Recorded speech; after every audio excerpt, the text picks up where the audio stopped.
오늘은 호세아서 2장의 말씀입니다. 지난 시간에 우리가 호세아서를 보면서 이야기 나누었던 건데요. 호세아라는 선지자는 어떻게 보면 많은 선지자들 중에 가장 정말 하나님의 뜻을 이루기에 정말 부담스러운 명령을 받은 것 같아요. 저도 만약에 여러 선지자 중에 한 사람으로 뽑혔는데 하필이면 내 역할이 호세아 선지자 같은 역할을 하게 된다 할 때 과연 그 심정이 어떨까? 그렇죠? 분명히 그게 소문이 나야 되고 많은 사람에게 무엇이 잘못됐는지를 하나의 샘플처럼 보여줘야 되는 그런 어떤 역할이기 때문에 참 쉽지 않는 것 같아요. 옛날에 한 몇 년 벌써 됐죠. 맨발로 이렇게 지하철 다니시면서 복음을 전하시던 최춘선 할아버지라는 분이 계셨어요. 처음에 그 할아버지를 본 사람들 말로는 어떤 미친 할아버지가 어디서 맨발로 겨울에 예수천당, 불신지옥 이러면서 돌아다닌 거죠. 사람들이 누가 봐도 조금 정신이 정상적이지 않는 할아버지 같이 봤는데 뜻밖에도 나중에 이제 어떤 분이 그 PD가 그분을 뒤쫓아가서 집도 확인하고 과거 행적도 확인하고 해왔는데 보니까 목사님인 겁니다. 목사님. 그리고 그 공항 어디 일대였던가요? 거기에 완전히 그 모든 땅이 다 그분의 땅이었더라고. 근데 이제 하나님 알고 나서 땅을 가난한 자들에게 싹 다 나눠줘 버렸어요. 그래가지고 방 한 칸에 어디 살고 있은 걸 이제 PD가 쫓아가가지고 이제 그거를 다큐멘터리처럼 만들었죠. 그래서 이제 마지막 인상적이었던 거는 그분은 자기가 이 세상을 떠나는 거를 언제쯤 떠날 것을 아마 예견을 했던 것 같아요. 그래서 이제 갈 날이 얼마 안 남은 듯한 그런 표현을 하면서 결국은 그렇게 떠나갑니다. 그분이 어떻게 돌아가신지는 그게 나왔나 모르겠어요. 나왔더랬나요? 뭔가 어디 그냥 기차역에서 이렇게 그냥 지하철에서 그 PD하고 뭐 이렇게 세이 굿바이 뭐 이 정도 마지막 그리고 그분이 정확하게 어디 가서 돌아가셨다 어떻다 그 이후로 이제 볼 수가 없었다라고 하는 것 같은데 그래서 그런 어떤 면에서는 그분은 우리 시대의 뭐 호세아와 같이 또 아니면 우리 시대의 예레미야와 같이 예레미야는 날마다 하나님의 뜻을 외치면서 울었어요. 그 사람. 그리고 눈물의 선지자다라는 닉네임을 얻을 정도로 예레미야 같은 사람은 또 굉장히 또 울면서 그렇지 않는 선지자도 분명히 우리가 아는 다니엘 같은 정말 담대한 그런 믿음을 가지고 죽을 뻔한 고비를 정말 믿음으로 또 하나님의 은혜로 이겨내는 이런 또 선지자도 있었지만 그렇지 않고 삶 속에서 정말 누가 봐도 안 됐다라고 싶을 정도의 그런 삶을 살면서 보여줘야 되는 이런 선지자들이 있었는데 그 중에 이 호세아가 바로 어떻게 보면은 삶 속에서 좋지 못한 점만 이렇게 골라서 보여줘야 되는 그런 삶을 선지자적 사명으로 이렇게 받고 보이는 이런 삶을 살았던 사람이 바로 이 호세아입니다. 지난 시간에도 보았지만은 호세아는 여호와는 구원이시다 라고 하는 이름의 뜻이 있다 했죠. 호세아의 아내 고멜은 그 이름의 뜻이요 한 네 종류가 있습니다. 끝, 마지막, 멸망, 완전함. 뭐 첫 번째 세 가지는 다 비슷한데 마지막에 또 완전함이라는 표현이 있습니다. 이게 어떤 의미일까 봤더니만 제롬이라고 하는 어떤 학자는 이 한마디로 정의를 하는데 고멜이라는 이 여자는 완전한 향락의 딸이 완벽한 멸망의 아내가 되었다 이런 표현을 썼어요.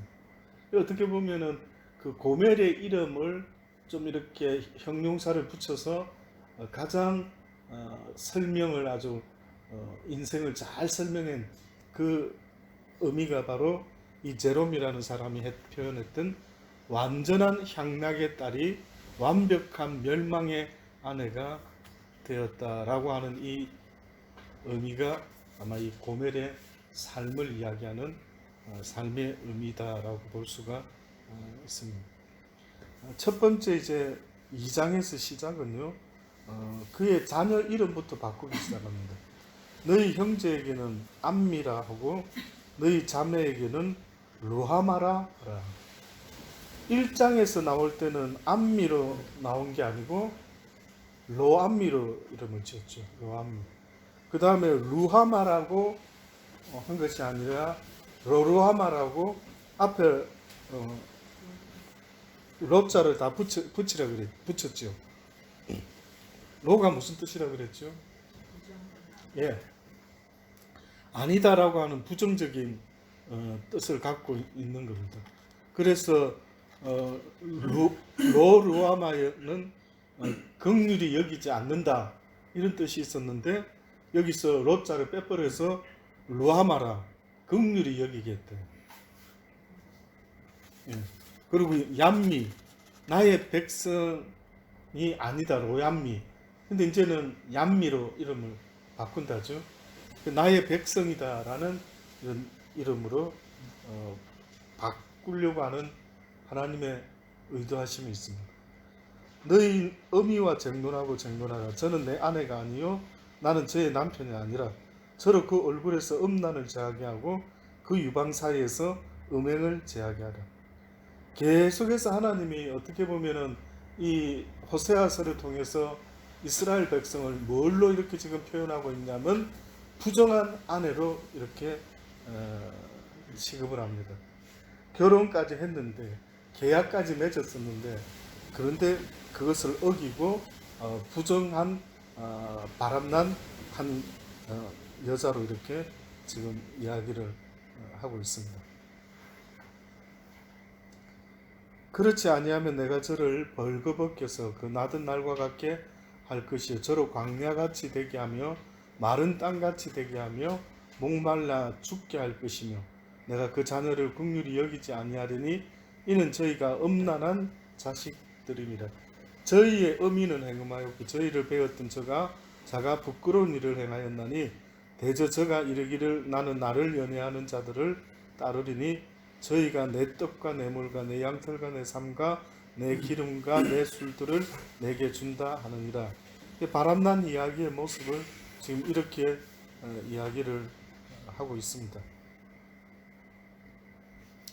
계속해서 지금 그런 어떤 한 민족을 이야기하는 것 같지 않고 그냥 한 개인의 어떤 바람난 삶의 모습을 이야기하듯이 그렇게 지금 이야기를 하고 있습니다. 근데 이제 이렇게 지금 이 모습을 있는 이들이 얼핏 보면은 영원히 버림받고 벌받아야 되는 이런 여인처럼 느껴지는데 뜻밖에도 이 호세아서 2장에는 후반부에 가서는 이것을 다 용서를 하는 이런 장면이 나옵니다.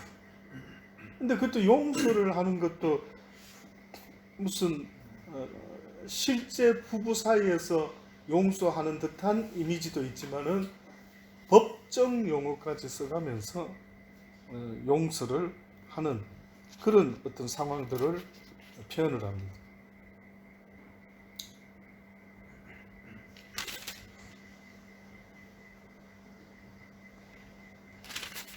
후반절의 14절부터 보면은요.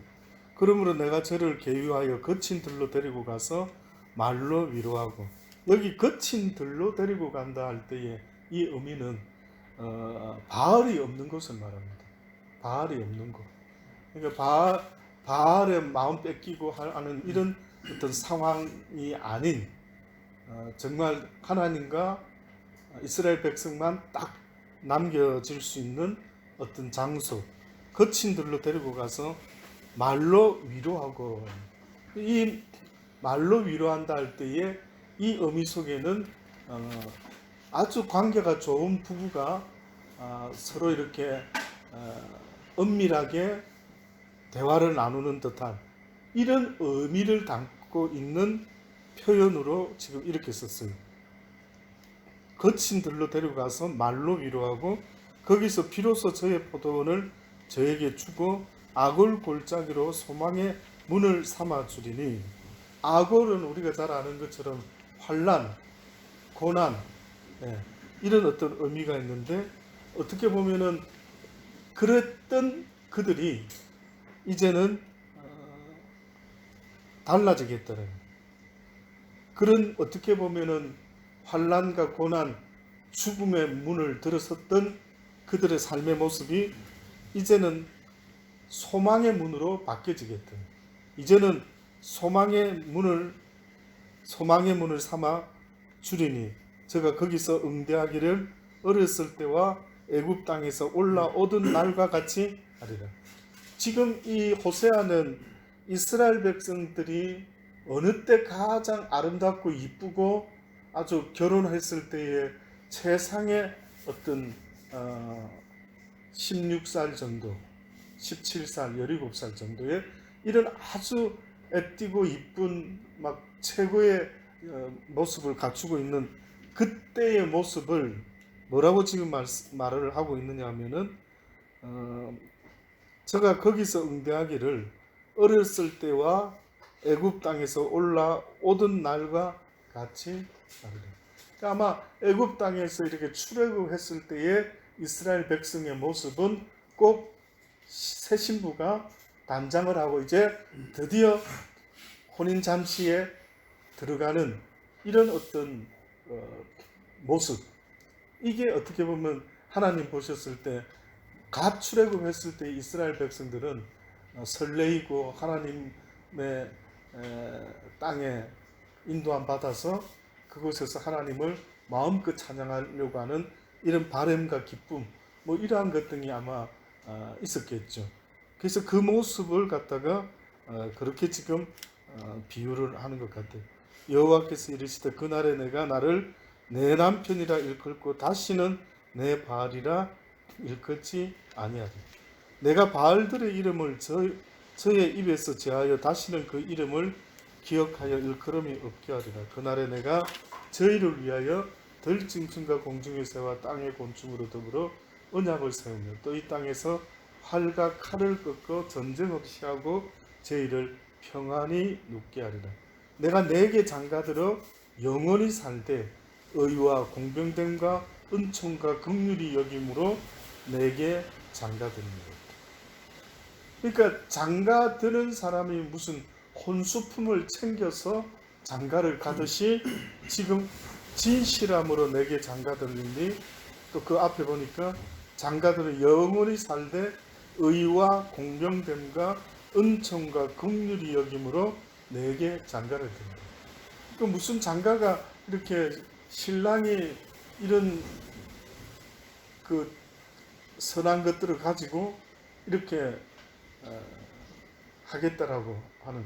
그러니까 신부가 아무리 어떻게 보면은 아무리 못됐고 바람났고 어떻고 하더라도 그 모든 것을 법적으로 은혜로 긍휼로 어떻게 한다고? 다 내가 커버하겠다. 그러니까 하나님이 우리를 이렇게 보실 때에 우리에게서 어떤 가능성을 보시고 있는 게 거의 없어요. 그러니까 성경을 이렇게 이런 식의 표현들을 유심히 보면은요, 하나님이 우리 스스로가 하나님을 기쁘시게 해드릴 수 있다라는 가능성을 조금도 하나님은 기대하지 않는 것 같아요. 여러분 스스로는 그래도 내가 이 정도면 하나님 나를 기뻐하실 수 있지 않을까? 라고 생각하실 수 있지만은 하나님이 보시는 그 마음은 전혀 여러분이 하나님을 조금이라도 기쁘시게 해줄 수 있는 존재들이 못 된다. 그러니까 오히려 하나님을 기쁘시게 해드리려고 하는 그 마음은 오히려 좋지만 하나님이 더 알려주고 싶은 것은 나는 오히려 하나님 앞에서 아무것도 기쁘게 해드릴 수 없는 존재입니다라는 것을 오히려 인정하고 고백하는 그 모습이 더 하나님이 원하는 모습이다.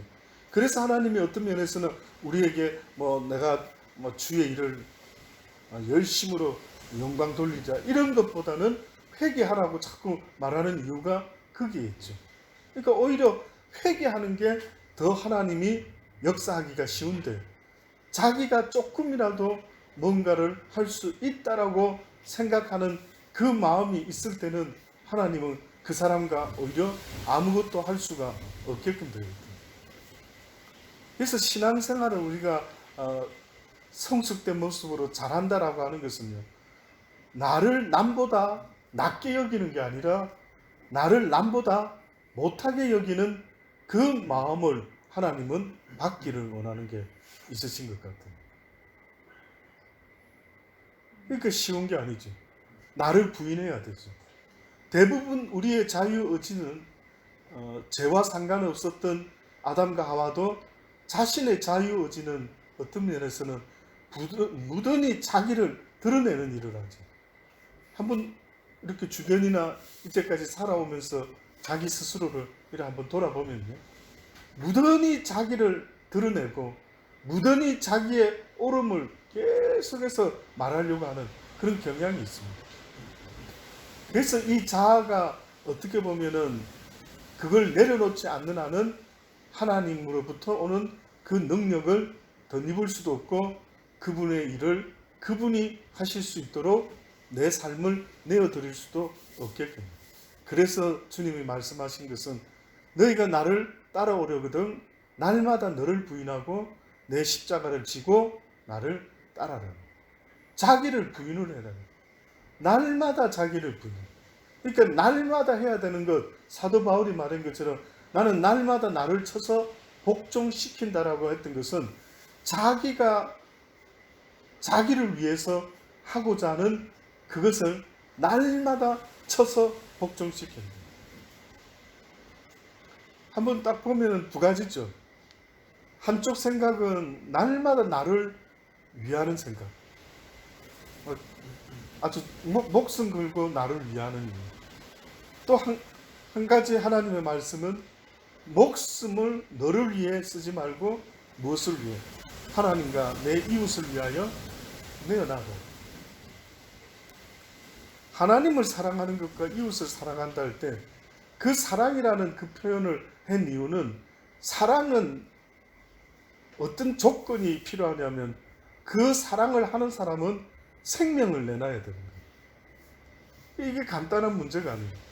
내가 누구를 사랑한다라는 것은 간단한 문제가 아니죠. 내가 누구를 사랑하게 되면은 목숨을 걸게 되어 있습니다. 이 우상 숭배하는 이스라엘 백성들이 바알을 사랑하게 되었을 때에 그들은 하나님을 떠나게 됐고 바알과 결혼해서 사는 것과 똑같은 영혼의 생명을 걸게 됐던 것.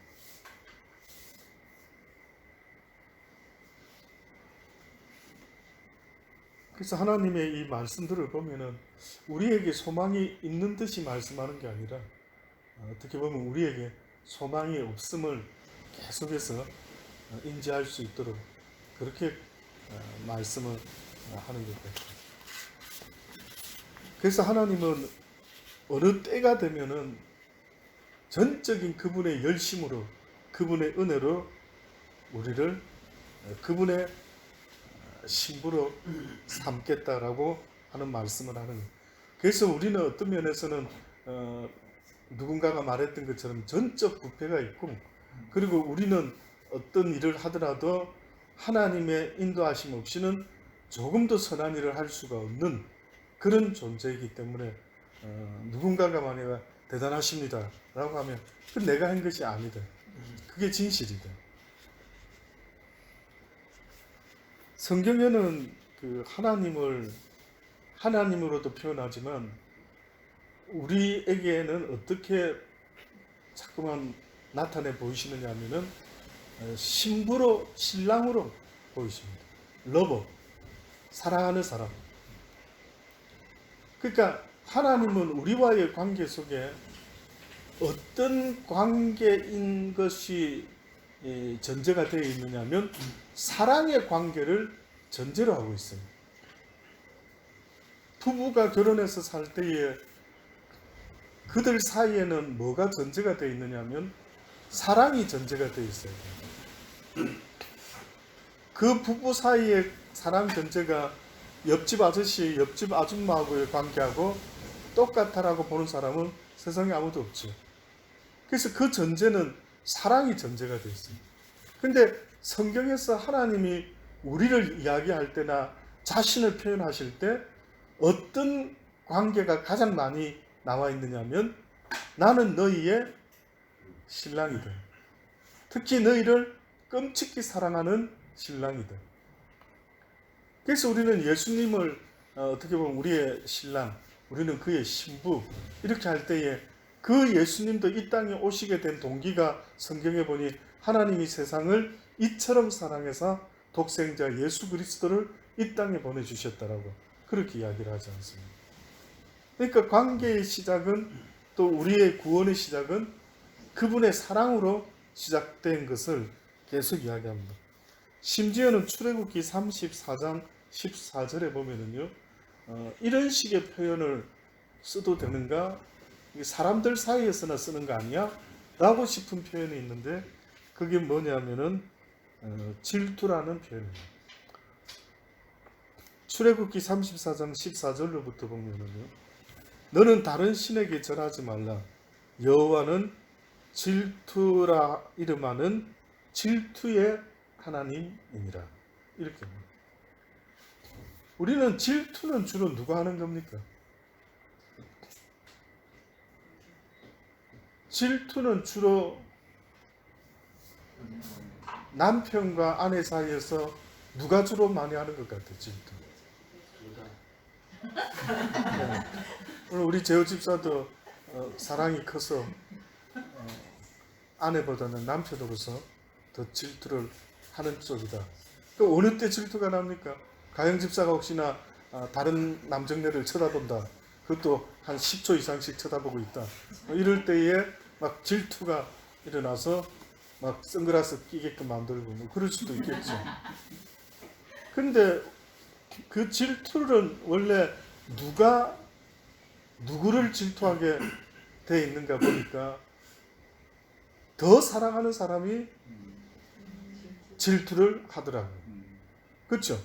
덜 사랑하면 질투할까요? 별로 그렇게 관심 없습니다. 네. 근데 더 사랑하는 사람이 질투를 하는데 저는 재호 집사가 그렇다는 것은 믿을 수 없고요.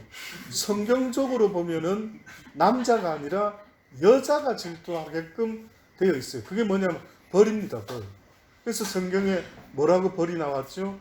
하와한테 아기를 낳는 그 잉태하는 수고와 해산의 고통이 더할 것이고 너는 남편을 어떻게 하게 된다?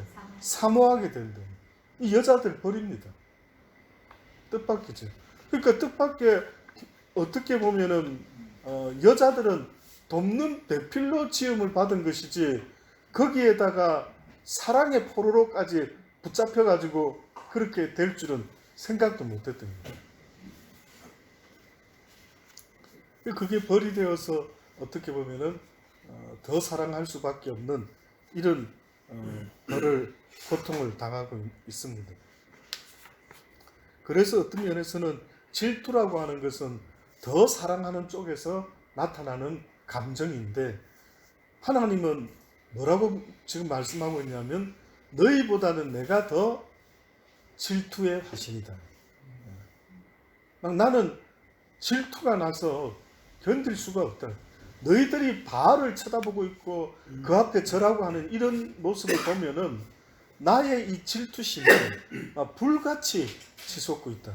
이걸 지금 말씀하는 거지. 사람들은 하나님의 이런 마음이 잘 와닿지가 않는데 한번 오늘 이 시간이라도 진짜 1초만이라도 한번 생각해 보세요.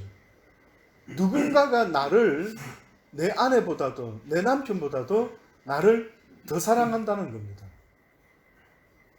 아내 남편이 이렇게 사랑 못합니다.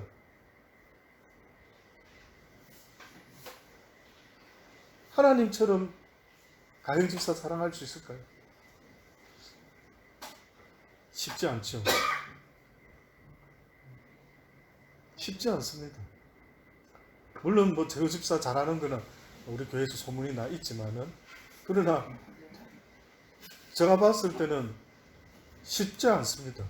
하나님처럼 제호집사가 가정집사를 사랑한다. 이거 나는 뭐 말도 안 되는 비교. 그럴 수가 있나?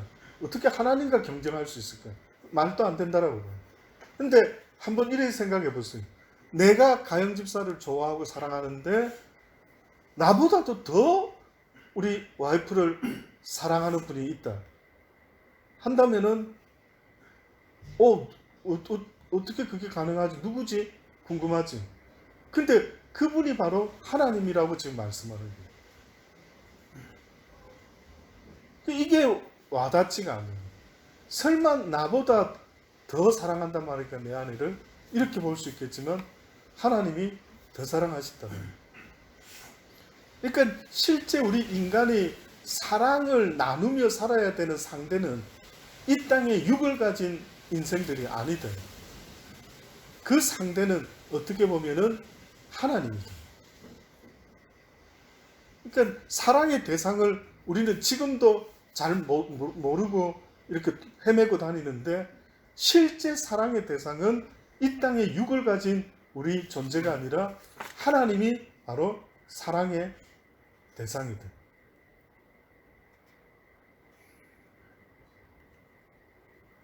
그래서 신비스러운 말씀을 하셨죠. 마음과 목숨과 힘과 뜻을 다하여 주 너희 하나님을 사랑하라는 것이 첫 번째 계명이고, 그 다음 두 번째 계명을 이야기를 하시는데, 내 이웃을 내 몸과 같이 사랑하라.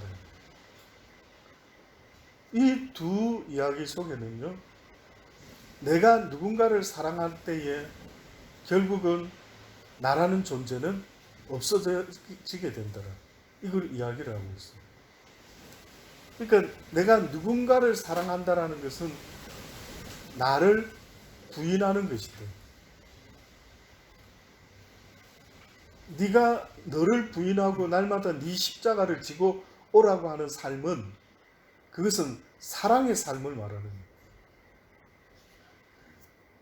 그 사랑의 삶을 산다라고 할 때에 비로소 나를 부인할 수가 있죠. 그러니 하나님이 우리에게 처음 주신 사랑의 삶은 나를 위해 사는 게 아니라 하나님과 너를 위해 살도록 되어 있는데, 범죄한 인간에게 변화가 일어났는데, 그 변화가 보니까 이제는 나를 사랑하는 존재가 되고 말았어요.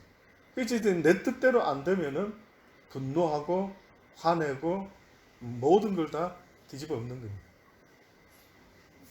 그러니까 죄를 지었을 때에 늘 말씀드리지만, 하나님 당신이 지어준 이 여자가 따먹으라 해서 먹었다라고 핑계를 대지 않습니다.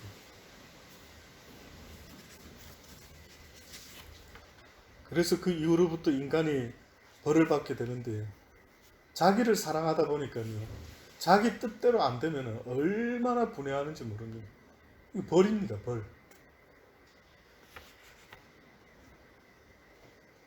그 다음에 요한 1서 2장에 보면 15절 말씀에부터 보면, 이 세상이나 세상에 있는 것들을 사랑치 말라.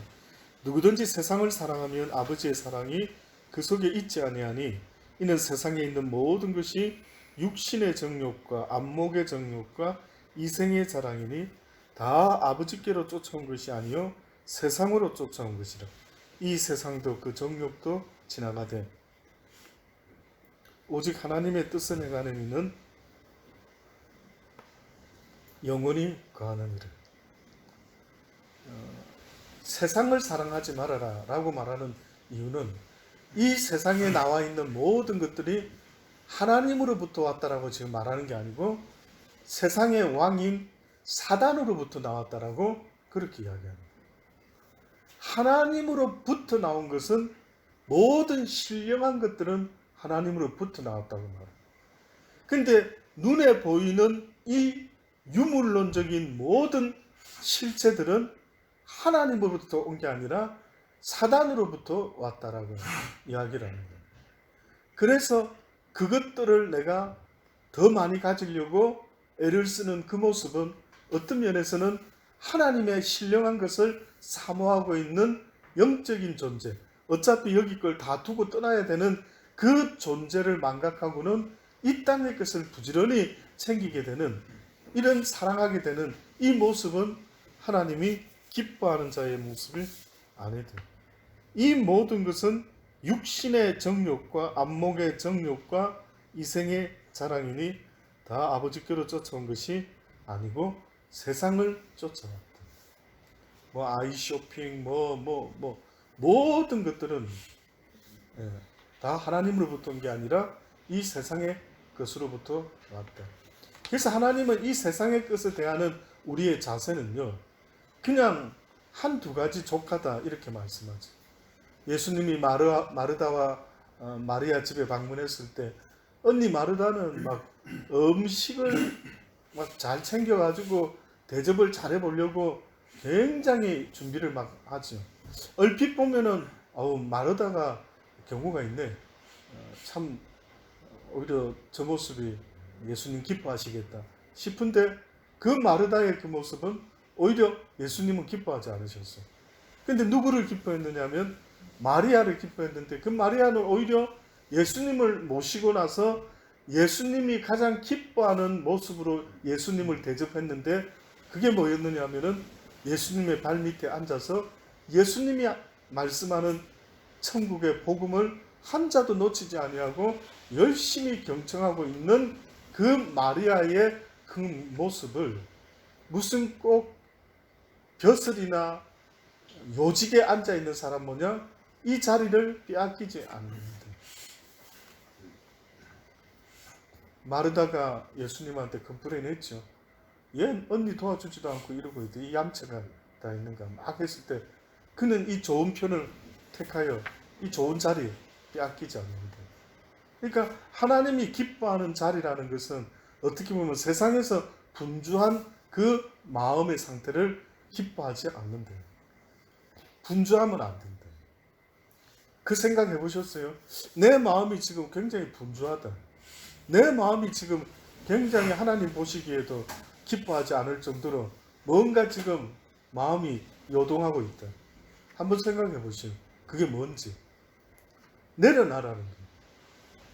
세상에서는 그 어떤 일로도 내 마음이 요동쳐서는 안 되는데 단지 한 가지 내가 꼭 극장에 갔을 때 한 자리 해야 되는데 하는 마음으로 딱 자리 차지하면은 그 다음에 거기 영화가 끝날 때까지 앉아 있는 것처럼 그렇게 하나님 앞에서 그 말씀의 자리, 성경 읽는 그 시간, 예배드리는 그 시간, 기도하는 그 시간, 그 자리는 안 뺏긴대요. 여러분 그 자리 안 뺏기려고 꼭 극장에 예매하고 가서 자리 꼭 차지하는 것처럼 그러냐 이거죠. 그런 데는 마음이 가지 않고 그냥 한두 가지 뭐 차려도 되는데 거기에 마음이 막 가는 거예요. 그게 좋은 거 아닙니다. 물론 우리 남자들 기도에 모일 때 우리 천사모가 직장도 안 가고 맛있는 거를 대접하려고 그래 했다 할 때 참 그 마음은 좋죠.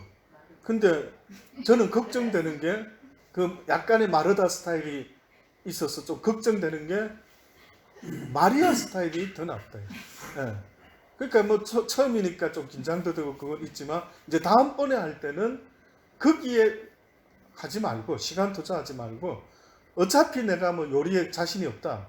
그럼 지난번처럼 한두 가지 테이크어웨이 딱 해가지고 거기다가 내 손씨 플러스 뭐 좀 더 썰어 넣고 뭐 이렇게 해서 좀 불려서 그죠?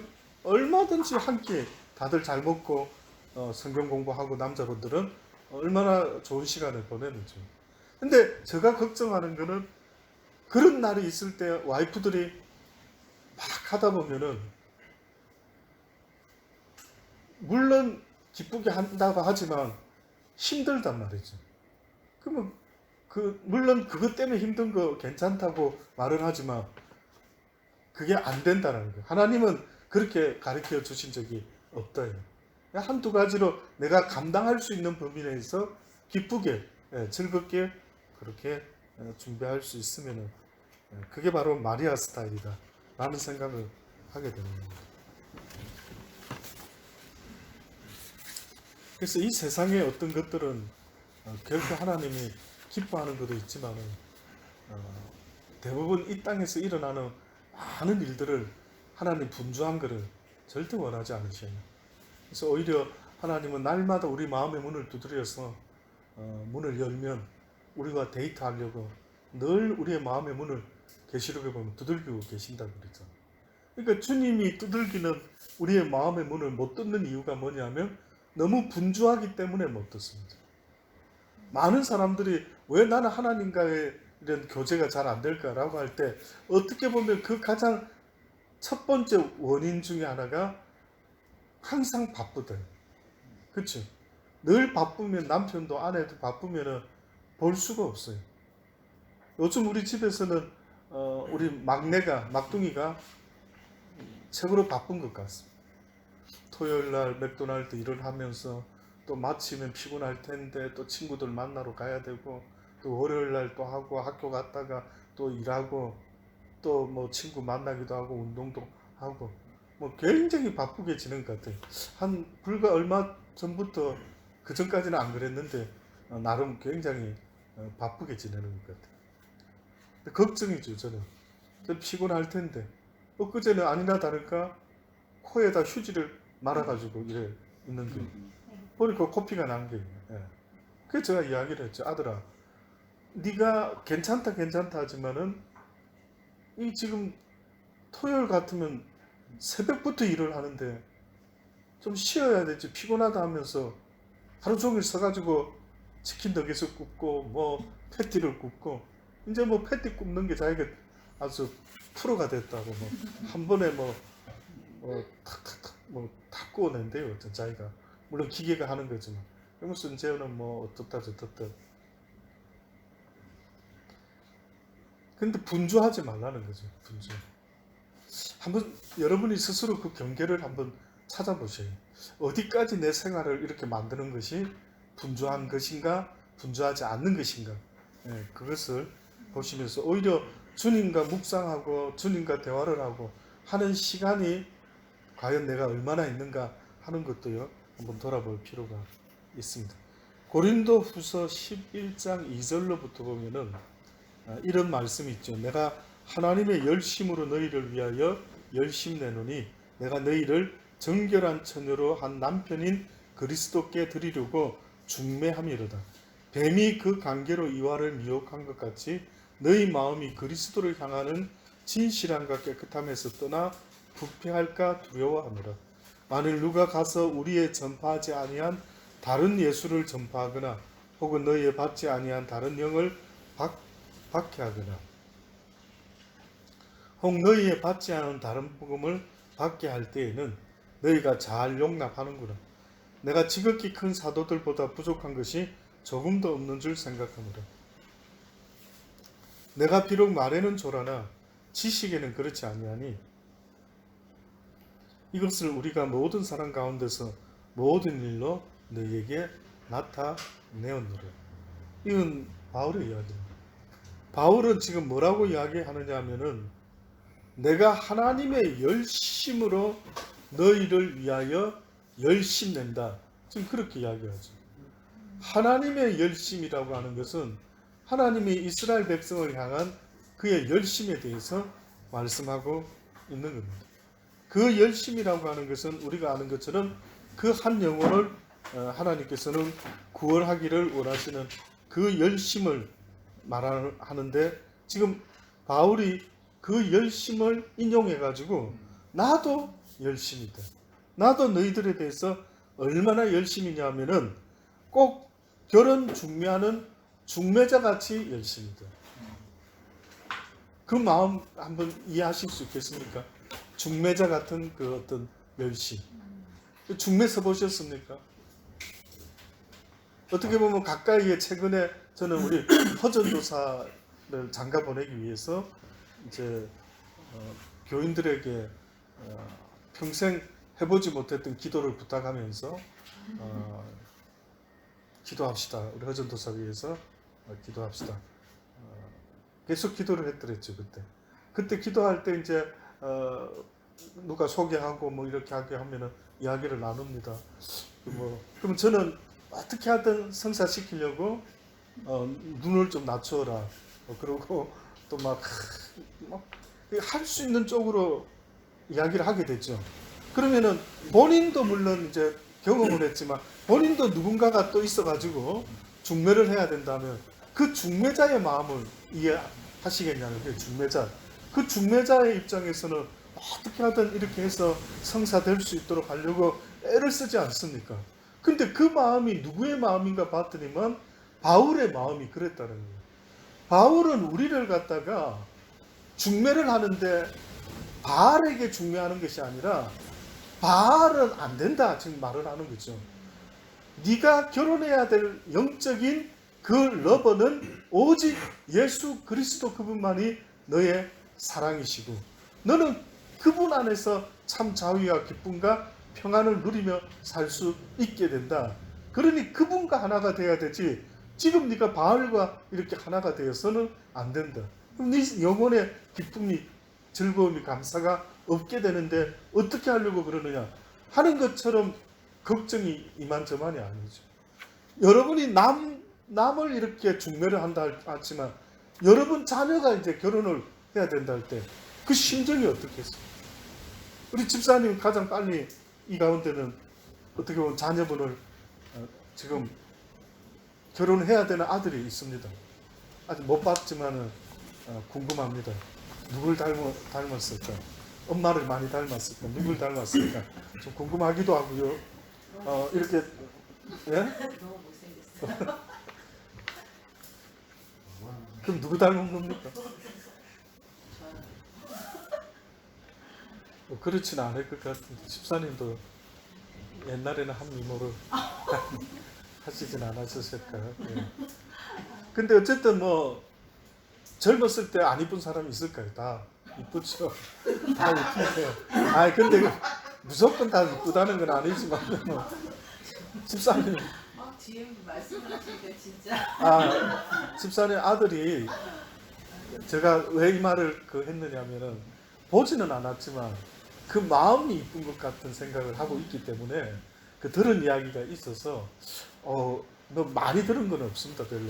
근데 이제 한두 가지 잠깐 들은 게 있었는데 그 순간적으로 교회를 오지 않는데 그런 마음을 가지고 있구나.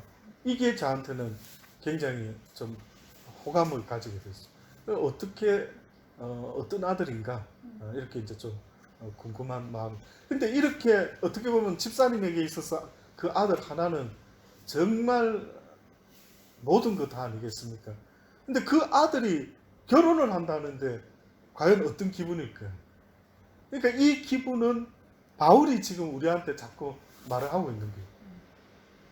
뭐 정말 중요하죠. 뭐 누구 데리고 오면은 막 꼬치꼬치 물어볼 수도 있고 어디가 좋아서 그렇게 결혼하느냐 엄마 보기에는 그랬는데 어떻는데 저떻는데 아마 저희도 이 아들 셋 장가 보낼 때 되면은 아마 온갖 이야기를 치열하게 아마 할 것 같아요. 저의 생각, 둘째 생각, 셋째 생각, 막내의 생각, 뭐 형의 생각은 뭐 나는 좋다, 막 너희들이 왜 그러냐, 뭐 이러고 어떻고 저쩌고 하지 않겠습니까? 그런 이야기들 속에서 어떻게 보면은 온 가족이 남 이야기가 아니죠.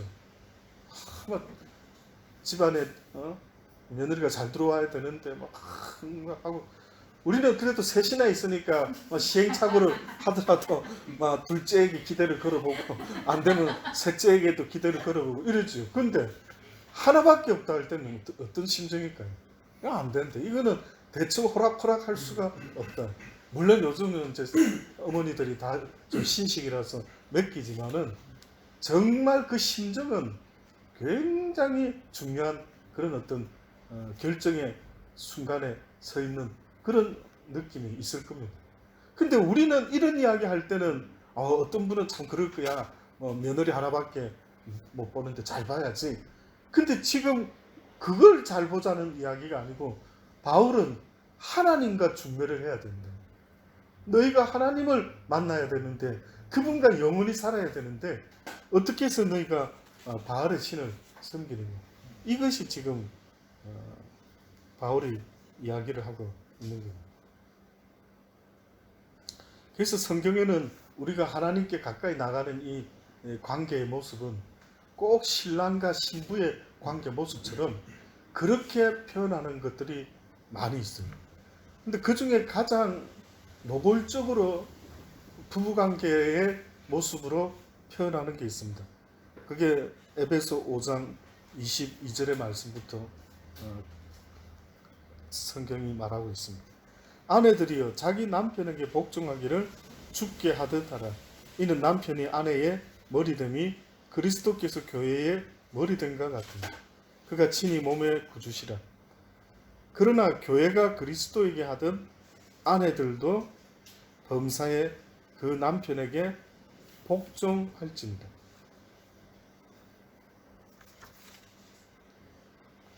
남편이 그리스도께서 교회의 머리 된과 같이 아내의 머리 된다 이렇게 했습니다. 그리고 교회가 그리스도에게 하듯 아내도 범사에 그 남편에게 복종할지니라. 복종이라고 하는 것은 내가 언더스탠 하는 것만 언더스탠 하는 걸 말하는 게 아닙니다. 왜 그러면은 이렇게 복종을 구시대의 어떤 이야기처럼 할까라고 할 때 이렇게 되지 않으면은 그 부부 관계는 깨진다. 마지막 안전장치라고 할까? 마지막 보루, 마지막 안전장치를 지금 말씀하고 있는데 그것이 어떻게 보면은 그리스도에게 하듯 아내들도 범사에 그 남편에게 복종하라. 남편이 아내의 머리 된 것 같이 아내들이 남편에게 복종해라는 말을 먼저 합니다. 남편들아 아내 사랑하기를 그리스도께서 교회를 사랑하시고 위하여 자신을 주신같이 하라. 남편은 사랑해야 된다라고 이야기했고요. 오히려 아내는 남편에게 복종해라라고 그렇게 이야기를 합니다. 이것이 깨지면은 부부 관계가 깨지게 됩니다. 그러니까 지금 하나님이 이런 안전장치를 만들어 놓으신 것 같아요. 그러나 만약에 깨졌다 한다면은 재혼하지 말고, 그죠? 다시 합치든지, 그렇지 않으면 그냥 혼자 사는 것이 좋겠다 라고 하는 이 말씀을 볼 때에는 하나의 안전장치로 이렇게 정해놓으신 게 있는 것 같아요. 이는 곧 물로 씻어 말씀으로 깨끗하게 하사 거룩하게 하시고 자기 앞에 영광스러운 교회로 세우사 티나 주름 잡힌 것이나 이런 것들이 없이 거룩하고 흠이 없게 하려 하십니다. 이와 같이 남편들도 자기 아내 사랑하기를 제 몸같이 할지니 자기 아내를 사랑하는 자는 자기를 사랑하는 것이다. 누구든지 언제든지 제 육체를 미워하지 않고 오직 양육하여 보호하기를 그리스도께서 교회를 보양함과 같이 하나니 우리는 그 몸의 지체입니다. 이러므로 사람이 부모를 떠나 아내와 연합하여 그 둘이 한 육체가 될지니 이 비밀이 크도다. 내가 그리스도와 교회에 대하여 말합니다. 그러나 너희도 각각 자기 아내 사랑하기를 자기같이 하고 아내도 그 남편을 경외하라. 지금 이 말을 읽었을 때, 여러분이 직접 읽었을 때 우선순위가 지금 뭘 말하려고 이것을 말했다고 말하고 있는 것 같습니까? 이것은 그리스도와 교회의 관계를 말합니다.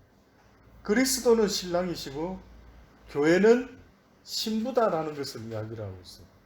그래서 이 지상의 신부라고 할 때는 남자와 여자 상관없이 모든 교회에 속한 자들은 다 그리스도의 신부다라고 그렇게 말씀합니다. 이 이야기를 하시려고 지금 남편과 아내의 이야기를 그렇게 하고 있는 겁니다. 그럼 결국은 이 이야기로 토대로 했을 때 실제 말하고 싶어하는 이야기가 뭐냐면은 너희는 그리스도를 복종해라. 너희는 그리스도께 복종하고 그를 경외하라. 왜냐하면 너희를 사랑하는 유일한 남편은 바로 예수 그리스도가 너희의 유일한 남편이다라고 말씀합니다.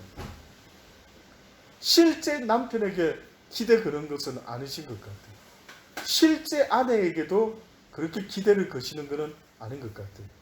그러나 너희가 실제로 순종해야 되고 복종해야 되고 너희가 경외해야 되는 대상이 있다면 그것은 바로 예수 그리스도가 너희 교회의 너희 믿음의 자손들의 신랑이 된다라고 지금 말씀하고 있는 겁니다.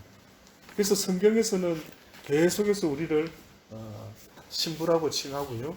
그리고 언젠가 주님이 우리를 데리러 온다라고 말씀하고 있죠. 그래서 공중에서 우리를 맞이하시는데 혼인잔치가 있게 될 것이다. 계속 말씀하고 있습니다. 그래서 성경에도 우리가 지난 시간 보았던 것처럼 혼인잔치에 왔는데 무엇을 입지 않아서 내쫓겼다고요? 예복을 입지 않았대요. 지난 주일날 기억나십니까? 주일날 말씀드린 것 중에 아담과 하와가 선악과를 따먹기 전에 어떤 상태였죠? 벌거벗고 있었죠. 근데 선악과 따먹고 나더니만 누가 그거를 알려줬는지는 모르지만 하나님한테 아담아 어디 있느냐 하니까 아담이 뭐라 말했습니까? 내가 벗었으므로 두려워서 숨었습니다. 이렇게 말해요. 그렇게 하나님이 어이가 없어가 누가 너보고 벗었다고 알려줬어? 이렇게 물어봤어요. 그 전에도 벗었었고 그 이후에도 벗고는 있는데 그때는 아무 말도 안 하던 녀석이 선악과를 따먹고 나서 벗었다라고 생각하면서 하나님의 낯을 두려워함으로 피해버리고 말았어요. 그러면 틀림없이 아담의 눈에는 그전에는 벗은 몸으로 느껴지지 않는 그 뭔가를 입고 있었다라고 말할 수가 있죠. 무슨 옷인지는 육의 눈으로는 볼 수 없었지만 영의 눈으로, 재짓지 않은 영의 눈으로는 그는 당연히 벌거벗었다라고 느끼지 않고 있었대. 그런데 죄를 짓고 나니까 벌거벗은 게 보이고 부끄러워서 숨어버렸다는. 누가 나한테 벌거벗었다고 가르쳐준 자가 있느냐? 내가 너한테 따먹지 마라 하는 선악과를 따먹었느냐?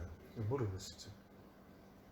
결국 그가 그렇게 된 것은 하나님의 말씀을 어겼을 때에 불순종함으로 그는 하나님께 벌거벗은 자의 모습이 되어 하나님의 낯을 피하고 숨어버리는 인생이 되고 말입니다. 오늘 이 시대에도 하나님을 가까이 하지 못하는 대부분의 사람들에게는 그 본능적으로 벌거벗음이 있기 때문에 하나님께 가까이 나가지 못하고 있는 그런 마음이 있어요. 그래서 가까이 나가게 하려면은 하여튼 막 못 갈 이유만 있고 왠지 두렵고 왠지 자기는 막 교회 체질이 아닌 것 같고 뭐 등등 그런 핑계를 대면서 멀리 그냥 떨어져 버리고 말죠. 그래서 결국은 벌거벗었다라는 것이 어떻게 보면은 불순종했을 때 일어난 모습이었기 때문에 혼인잔치에 세마포를 입고 왔다라고 하는 것은 이제 그 반대로 이게 회복돼야 되는 거 아닙니까? 그렇죠? 회복된다라는 것은 이제는 복음을 순종함으로 성경에는 우리를 의인으로 여기 주시고 혼인잔치에 허락하시는 그 모습은 어떤 모습이냐면은 하나님의 말씀에 순종했을 때 그것을 우리의 의로 여기시겠다라고 말씀했죠. 그러니까 믿음의 의의 옷을 입고 참석해야 되는데 그 쫓겨난 자는 그 옷을 입지를 못했던 거예요. 아브라함이 하나님의 말씀에 순종했을 때 그것을 아브라함의 의로 여겼다라고 그렇게 말씀한 것처럼 결국은 우리가 그 하나님을 믿음으로 우리를 의롭다 칭해 주시는 그 의의 예복을 어떻게 보면 하나님이 입기를 원했는데 그 옷은 입지 아니하고 그게 어떻게 보면 증거죠. 내가 그 의를 갖고 있느냐 갖고 있지 않느냐, 순종의 자녀냐 불순종의 자녀냐, 이것이 어떤 면에서 우리 하나님 앞에 설 수 있는 실질적인 기준이 될 수가 있다라고. 온전한 자는 없지만은 그렇게 말씀 앞에 순종함으로, 순종하지 못할 때는 몸부림침으로 하나님께 나아갈 수 있는 우리 모두가 되기를 바랍니다. 결국 호세아의 마지막은 그렇게 표현했습니다. 21절로부터 여호와께서 가라사대 그날에 내가 응하리라. 나는 하늘에 응하고 하늘은 땅에 응하고 땅은 곡식과 포도주와 기름에 응하고 또 이것들은 이스라엘에 응하리라. 내가 나를 위하여 저를 이 땅에 심고 긍휼히 여김을 받지 못하였던 자를 긍휼히 여기며 내 백성 아니었던 자에게 향하여 이르기를 너는 내 백성이라 하리니 저희는 이르기를 주는 내 하나님이시라 하리라. 언젠가 이 날이 온다고 지금 말합니다. 지금은 아니지만은 언젠가 여러분도 저도 그동안은 부족함 가운데 하나님께 내 연단만 받고 어떻게 보면 내 야단만 맞고 이렇게 살아가고는 있지만은 그러나 끝까지 견디며 눈물로 주님 앞에 기도하며 나가는 그들에게 언젠가 하나님은 너는 내 백성이라 라고 말씀하시고 또 주는 나의 하나님이십니다 라고 고백할 수 있는 날이 올 것이다라고 말씀하고 있습니다. 기도하시겠습니다.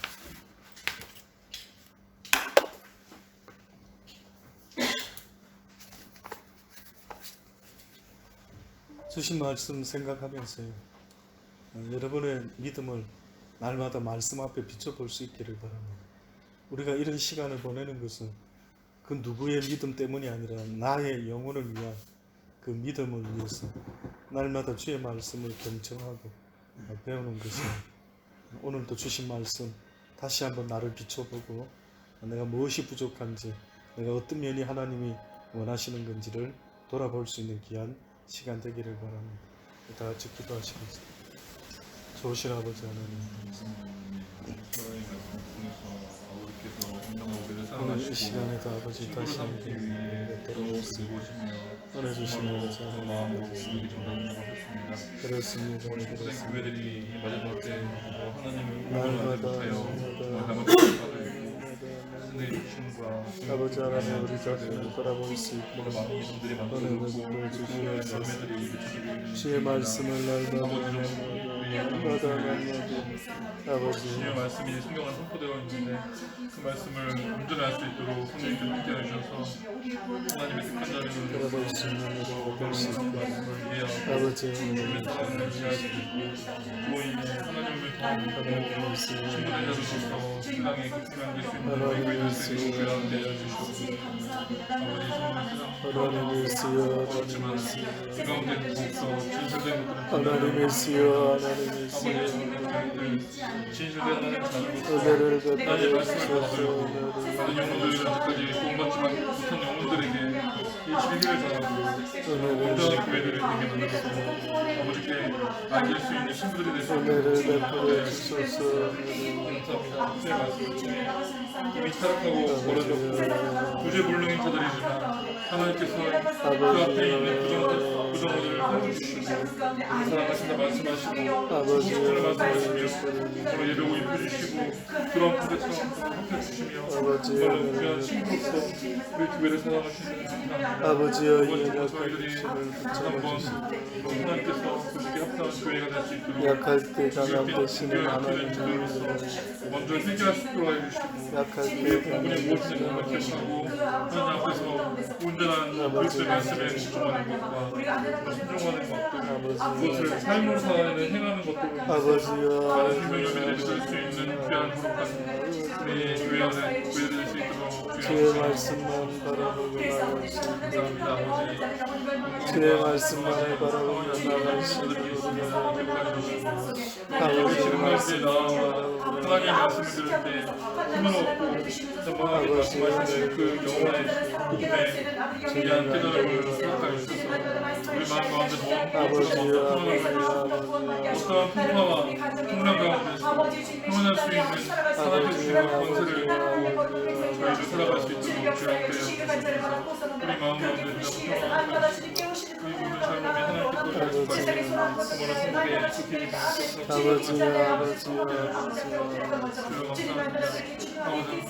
끝까지 주께서 우리와 함께 하시다셨으니 그 말씀 믿고 살아갈 수 있는 우리 모두가 될 수 있도록 주여 함께하여 주시옵소서. 감사합니다.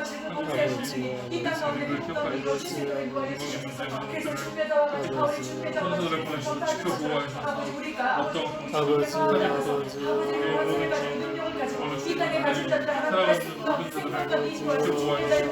이 모든 것들을 전하며 살아갈 때 우리의 삶이 성화가 되어 그 의미를 깨닫고 정말로 많은 이들에게 우롱을 알려서 돌아오게 할 수 있는 자들 될수 있도록 주님한테 아버지여, 우리를 돌아보시고 알아갈 수 있는 이해할 수 있는 주님의 말씀을 붙잡고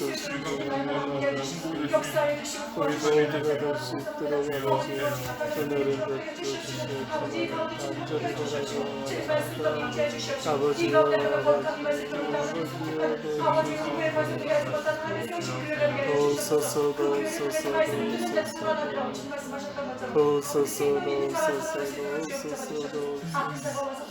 아버지 은혜를 베풀어 주시옵기만 하시며 간절히 바라겠사옵나이다. 아버지여 도우소서 주여 도와주시고 은혜를 베풀어 주시옵소서. 아버지 간절히 바라고 사옵나이다. 주님의 은혜가 있게 하여 주옵소서. 주님의 은혜가 우리 모두에게 아버지 간절히 바라겠습니다. 그러한 은혜가 우리 모두에게 있게 하여 주시옵소서. 아버지 간절히 바라겠습니다. 아버지 그렇게 될 수 있도록 은혜를 베풀어 주시옵소서. 아버지 간절히 바라고 있사옵나니 은혜를 베풀어 주옵소서. 좋으신 아버지 하나님 감사합니다. 오늘 이 밤에도 저희들 바람 부는 날이지만 불러주셔서 하나님의 말씀 앞에 설 수 있도록 은혜 주신 아버지 감사합니다. 저희들이 무엇이간때 하나님의 뜻을 알 수가 있겠습니까? 하나님께서 우리에게 기름 부으시지 않으시면은 그 누가 하나님의 뜻을 밝히 깨달을 수 있는 자가 있겠습니까? 날마다 종의 입술에도 기름 부어주시고 듣는 모든 이들의 귀에도 아버지 복된 기 될 수 있도록 기름 부어주시기를 간절히 바라고 원합니다. 그리하여 하나님의 말씀을 그 뜻을 밝히 깨달아 살아가는 날 동안 향방 없는 자같이 아버지 치우치며 사는 자들이 되지 말게 하시고 오직 주를 바라보며 한 길로만 걸어갈 수 있는 복된 믿음의 사람들 다 될 수 있도록 아버지 은혜 베풀어 주옵소서.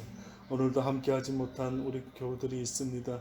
아버지 함께할 수 있는 은혜를 베풀어 주시고 그들도 함께 하나님을 같은 마음으로 부르며 하나님께 한 마음으로 기도할 수 있는 귀한 은혜를 베풀어 주옵소서. 감사합니다. 예수님의 이름으로 기도드리옵나이다. 아멘. 하늘에 계신 우리 아버지 이름이 거룩히 여김을 받으시오. 나라의 말씀 뜻하신 것을 같이